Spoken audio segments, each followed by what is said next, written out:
The important thing I want to say tonight, keeping an eye on the time, is that there is a sickness affecting our hearts as Muslims.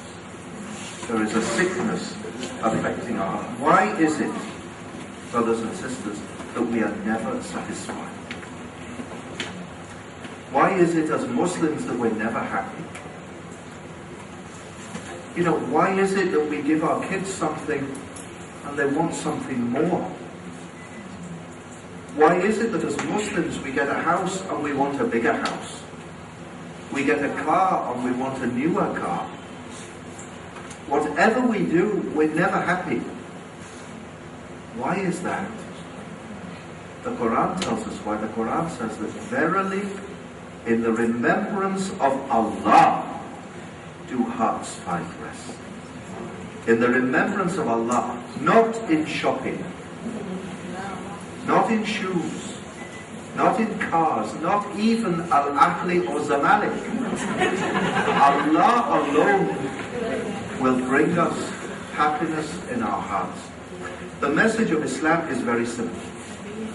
You know, as grown-ups, we make it ever so complicated. We make Islam so complicated when it's the simplest thing on earth. I can sum up Islam for you like this in two phrases. One, there is a God.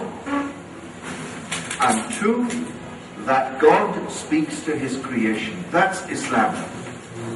Ashhadu an la ilaha illallah wa ashhadu anna Muhammadan abduhu wa rasuluh. That's the essence of Islam. And that message, you know, I said earlier, Islam is the natural religion of mankind. It has existed since the beginning of time, and it speaks to the hearts of all men and all women. There are no atheists in this world. There are none. Think of an aeroplane, and the engine of the aeroplane cuts out and it starts to plummet to the ground. The people in that plane pray to God, save us. Save us, they say. Think about that terrible earthquake in Haiti a couple of months ago. And think of a man who never prayed in his life. And he's scrabbling in the rubble looking for his little baby, crying out, God, take my eyes, but save my boy. All people believe in God. And Islam is a message for all people. The problem is that because we've become so clever, because as Muslims we've become so clever, you know, we've made Islam so complicated. And the world, many people in the world reject the message of Islam. All throughout the centuries, Allah Almighty has given one message to mankind. One message. There is a God. There is one God, alone and without partner or equal. And how is it, you know, that as human beings we've managed to distort that message and make it into different messages? Why would Allah give us different messages? To confuse us? To trick us? Of course not. It doesn't make sense, it isn't reasonable that He would send different messages. Why would God send different messages to His people? He sends one message, there is a God, and in me you will find perfect happiness. And all of the messenger He sent has sent that same message to all mankind. So that's very simple. I want to finish off with a thought that's very important. And the thought is this: that of all the places in the world I could be tonight, I'm in Alexandria. You know, I travel all over the place.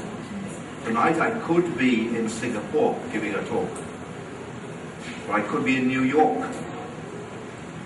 But since the beginning of time, Allah Almighty planned that I would be here tonight in Alexandria talking with you.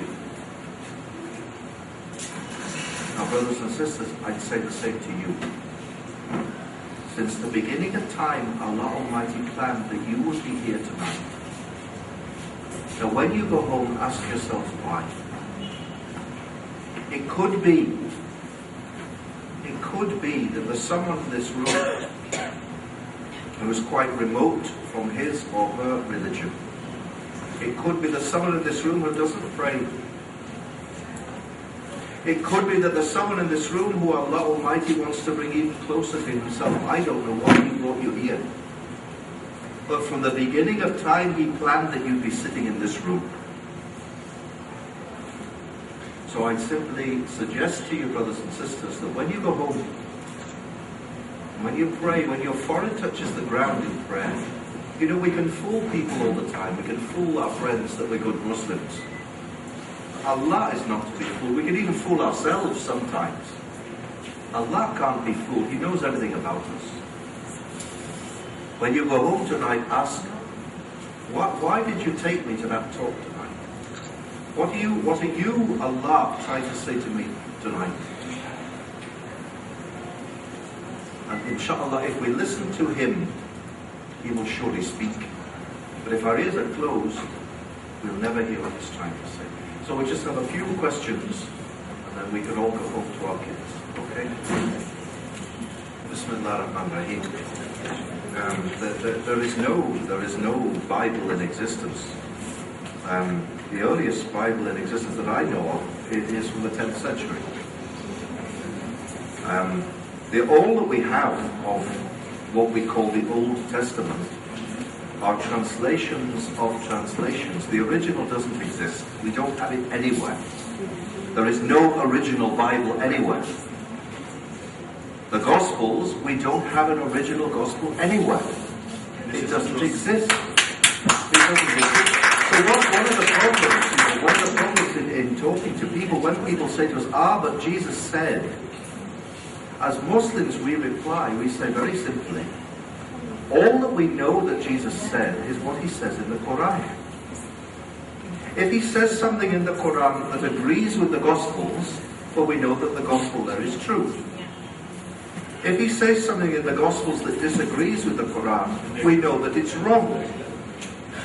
And if there's something in the Gospels that isn't mentioned in the Quran, we don't know whether it's true or false.